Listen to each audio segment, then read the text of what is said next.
بھارتی فوج کو دنیا کی بوگس ترین فوج کا خطاب مل گیا۔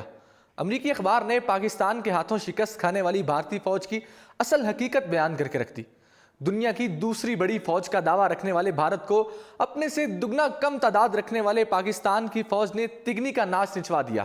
طاقت اور جدید ٹیکنالوجی میں بھی بھارتی فوج دنیا کی طاقتور فوج کا دعویٰ کرتی ہے، لیکن انٹرنیشنل میڈیا نے پلوامہ کے بعد چھڑنے والی جنگ میں بھارتی فوج کو پاکستان کے ہاتھوں جو ذلت اٹھانی پڑی، اس پر انتہا پسند بھارتی میڈیا کو آئینہ دکھا دیا ہے۔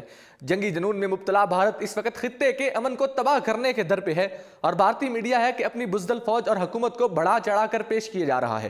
ادھر پاک فضائیہ کے حالیہ منہ توڑ جواب کے بعد بھارتی فوج کی بزدلی اور ناکامی کھل کر دنیا کے سامنے آ گئی، اور تو اور اب انٹرنیشنل میڈیا نے بھی بھارتی میڈیا کو بے نقاب کر کے رکھ دیا اور بزدل بھارتی فوج کو زمانہ قدیم کی ایک بوگس فوج قرار دے دیا۔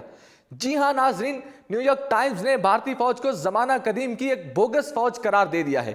نیو یارک ٹائمز نے لکھا ہے کہ پاک بھارت جنگ ہوئی تو بھارت اپنے فوجیوں کو صرف 10 دن تک ہی اسلحہ اور بارود فراہم کر سکتا ہے۔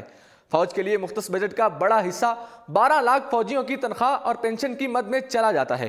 نئے آلات خریدنے کے لیے صرف $14 ملین بچتے ہیں۔ امریکی اخبار نیو یارک ٹائمز نے بھارتی فوج کو قدیم زمانہ کی بوگس ترین فوج قرار دے دیا ہے۔ اخبار نے یہ بھی لکھا کہ حالیہ مقابلے میں پاکستان سے شکست کھانے کے بعد بھارتی فوج کی قابلیت پر سوال اٹھتے ہیں۔ امریکی اخبار نیو یارک ٹائمز نے لکھا ہے کہ اپنی آدھی اور چوتھائی بجٹ والی پاکستانی فوج سے دہائیوں بعد مقابلے میں بھارتی فوج شکست سے دوچار ہوئی ہے۔ نیو یارک ٹائمز نے ایک آرٹیکل میں لکھا ہے کہ ایک ایسی فوج کے لیے ایک لمحہ فکریہ ہے کہ جس کو امریکہ کی بھی مکمل امداد حاصل ہے۔ یہ مختصر معرکہ بھارتی فوج کے لیے ایک بڑا امتحان تھا، لیکن اس کی شکست نے مبصرین کو حیران کر کے رکھ دیا۔ اخبار نے بھارتی حکومت کے اعداد و شمار دیتے ہوئے کہا کہ اگر پاکستان اور بھارت کے درمیان شدید جنگ چھڑ گئی تو بھارت اپنے فوجیوں کو صرف اور صرف 10 دن تک ہی اسلحہ اور بارود فراہم کر سکتا ہے۔ بھارتی فوج کے 68% آلات اتنے پرانے ہیں کہ انہیں پرانا ہی قرار دیا جا چکا ہے۔ امریکی اخبار نے مزید کہا کہ ایک دہائی میں امریکہ نے بھارت کو $15 بلین کے ہتھیار فروخت کیے ہیں۔ نیو یارک ٹائمز نے یہ سوال بھی اٹھایا کہ بھارت فوج کے لیے جتنا بھی بجٹ مختص کرتا ہے یہ اہم نہیں ہے، اہم بات یہ ہے کہ بجٹ خرچ کیسے کرتا ہے۔ فوج کے لیے مختص بجٹ کا بڑا حصہ 12 لاکھ فوجیوں کی تنخواہ اور پینشن کی مد میں چلا جاتا ہے۔ نئے آلات خریدنے کے لیے صرف $14 ملین ہی بچتے ہیں۔ دوسری جانب بھارتی فضائیہ کو دیے جانے والے منہ توڑ جواب کے بعد JF-17 تھنڈر جنگی طیاروں نے دھوم مچا دی ہے۔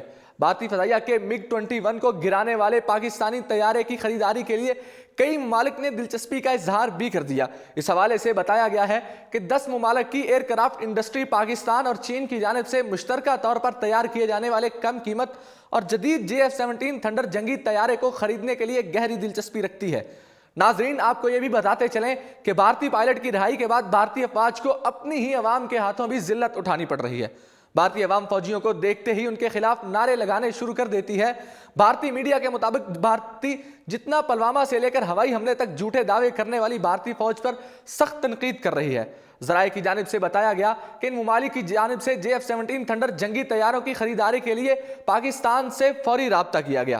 اس سے قبل بھی میانمار، نائجیریا JF-17 تھنڈر جنگی طیارے خرید چکے ہیں، جبکہ آذربائیجان، مصر، ملائیشیا اور دیگر ممالک بھی JF-17 تھنڈر خریدنا چاہتے ہیں۔ فی الحال اتنا ہی، دیکھتے رہیے اردو پوائنٹ۔